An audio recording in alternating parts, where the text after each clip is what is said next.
Зеленский нашел чем удивить. Всего 50 тысяч, и Украина, оказывается, побеждает. Мечты Киева о топливном кризисе сбылись. Но с точностью да наоборот. Трамп не стал юлить и разбил мечту Зеленского в прямом эфире. Гигантский гриб над Хмельницким рвануло так, что земля ходила ходуном. Всем привет! Сегодня 1 августа и по традиции главные новости дня. Чтобы следить за событиями постоянно, заходите в мой телеграм, ссылка внизу. Лайк, подписка и начинаю. Ну что, начнем с самого главного. Зеленский в очередной раз вышел на американский телеканал Fox News. И снова с историей о том, как Украина побеждает. Беседа шла в Вашингтоне, и задача была простой – убедить западную аудиторию, что все под контролем. Вот только реальная картина на фронте говорит ровно об обратном. Отвечая на вопрос о ходе боевых действий, Зеленский заявил, главное для Киева – не отдать инициативу Путину. Выигрывает ли Украина прямо сейчас? Я не проигрываю, да, это очень важно. Между нами говоря, победа заключается в том, чтобы не потерять нашу страну и нашу независимость. Итак, с этой стороны мы выигрываем. Но, исходя из реальной ситуации, на поле боя важно, чтобы инициатива не была в руках России. Мы не проигрываем, а они не выигрывают. Но самое интересное началось, когда речь зашла о потерях. И вот тут цифры у Зеленского получились, мягко говоря, фантастические. По его версии, Россия потеряла в 14 раз больше людей, чем Украина. Знаете ли вы, сколько русских погибло в этой войне? У вас есть приблизительные данные? Да. Итак, их потери 1 миллион 600 тысяч потерь и около 700 тысяч убитых. Около того. А затем сравните с Украиной. По сравнению с Украиной это действительно очень трудно сказать. У нас погибло около 50 тысяч солдат. И у нас было около 400 тысяч раненых. И это огромное количество пропавших без вести. Смотрите сами. 1 миллион 600 тысяч российских против 50 тысяч украинских. И это в тот самый момент, когда украинская армия стремительно откатывается на передовой и сдают позицию за позицией. Вся эта арифметика про 50 тысяч и перехват инициативы рассыпается ровно в ту секунду, когда смотришь на настоящее положение дел на фронте. Вы правда верите, что армия, которая побеждает, вот так теряет территорию каждый день? Но Зеленский на этом не остановился. Он попытался пристегнуть украинский конфликт к обострению вокруг Ирана, видимо, чтобы вернуть себе внимание Белого дома. По его словам, Москва передает Ирану технологии и спутниковые снимки американских объектов на Ближнем Востоке. Россия передала беспилотники Ирану. Иран использовал эти беспилотники для нападения на страны Ближнего Востока и Израиль. На уничтоженных беспилотниках указаны российские детали. Все это видели? Это первый случай. Затем Россия предоставила спутниковые снимки американских баз на Ближнем Востоке. Да, они их предоставили. Логика простая. Чем дольше тлеет Ближний Восток, тем больше военных ресурсов Соединенных Штатов отвлекается от поддержки Киева. А значит, Москве это якобы выгодно. По сути, все это интервью – это спектакль для западной публики, которая пока еще готова верить таким заявлениям на слово. Вопрос лишь в том, надолго ли этой веры хватит и чем все обернется, когда она закончится. Идем дальше. Ситуация, которая разворачивается вокруг украинского топлива и портов, это отдельная большая история. И развивается она явно не по киевскому сценарию. Началось все с ударов по российскому топливно-энергетическому комплексу, склады и портовой инфраструктуре. На Украине их подавали как крупный успех. Но результат вышел совсем не тот, на который рассчитывали на Банковой. Москва ответила. И ответила предельно жестко. Массированные удары пошли по всей топливно-логистической системе Украины. А заодно страну начали методично отрезать от морских торговых путей. И, судя по всему, не на пару недель, а всерьез и надолго. Как минимум до завершения операции и достижения всех ее целей.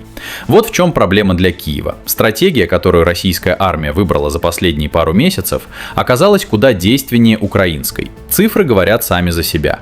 Украина потеряла более 200 заправочных станций. Собственная нефтепереработка фактически выведена из строя. В стране развернулся полномасштабный топливный кризис, который в самом Киеве уже назвали гуманитарной катастрофой. Но и это еще не все. Куда важнее другое.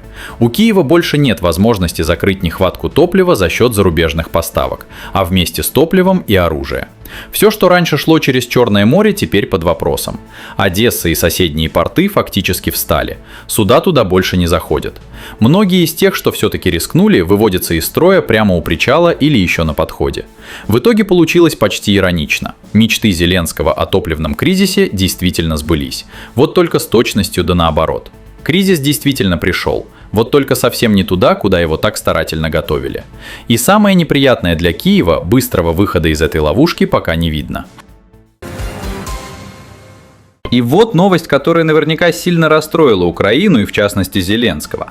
Расчет получить от американцев передовые технологии и лицензии на производство дальнобойного оружия рассыпался. Дональд Трамп прямо заявил, Вашингтон не собирается делиться секретами производства Patriot и Tomahawk с Украиной. И никакие аргументы Зеленского тут не работают. По словам американского лидера, все украинские запросы на такие системы упираются в жесткую позицию Белого дома по национальной безопасности.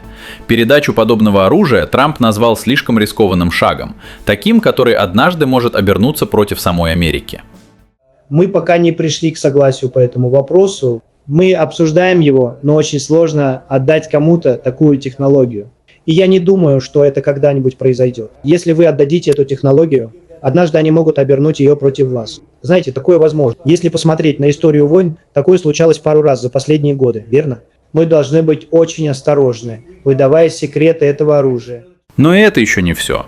Трамп не упустил случая пройтись по прошлой администрации. По его словам, команда Байдена отдала слишком много армейских запасов, а передачу Киеву технологий такого уровня он назвал, без исключений, точно нет. А вот дальше самое интересное.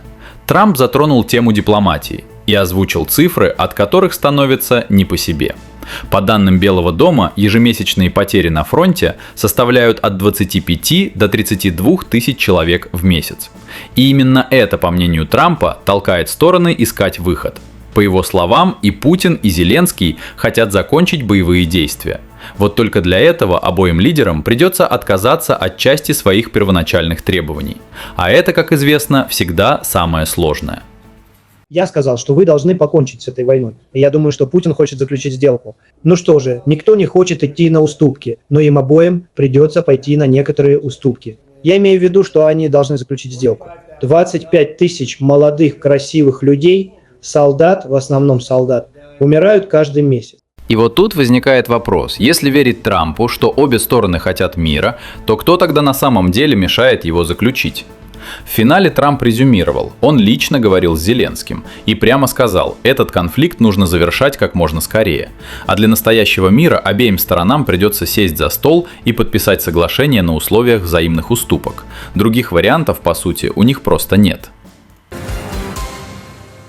И напоследок история, вокруг которой до сих пор больше вопросов, чем ответов.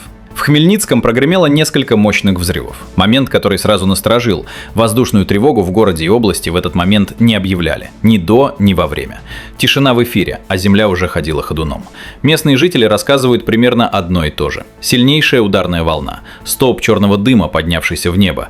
И что важно, последующая детонация. То есть рвануло не один раз. За первым взрывом почти сразу пошел второй и так далее. А вот это уже многое объясняет. По характеру происходящего речь может идти о складе боеприпасов или о хранилище ракетного топлива. Возможно, о компонентах для производства вооружения. Либо о предприятии, где шла работа со взрывоопасными материалами. Сообщения о вторичной детонации только усиливают эту версию. Просто так, сами по себе, склады дважды не гремят. По описаниям очевидцев, картина была впечатляющей. Гремело так, что дрожала земля под ногами. Люди выбегали на улицы, толком не понимая, что вообще происходит.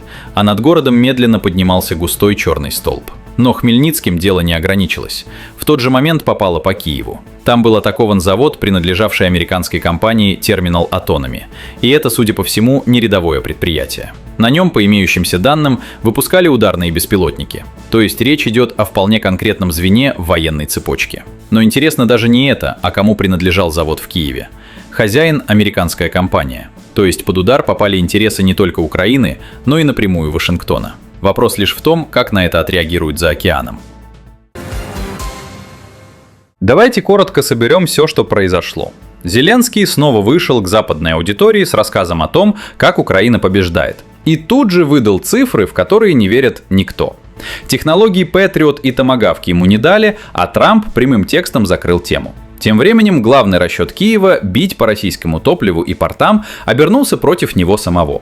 А удары по Хмельницкому и по американскому заводу под Киевом показывают, что давление на военную инфраструктуру только растет. Мир, о котором говорит Трамп, вроде бы нужен обеим сторонам. Вот только уступать пока никто не готов. А значит, самое интересное еще впереди. Как вам такая картина? Напишите в комментариях, что думаете. Лайк и подписка – лучшая поддержка для канала. Все остальное и даже больше в моем телеграме, ссылка под видео. С вами был Медиашот, всем пока.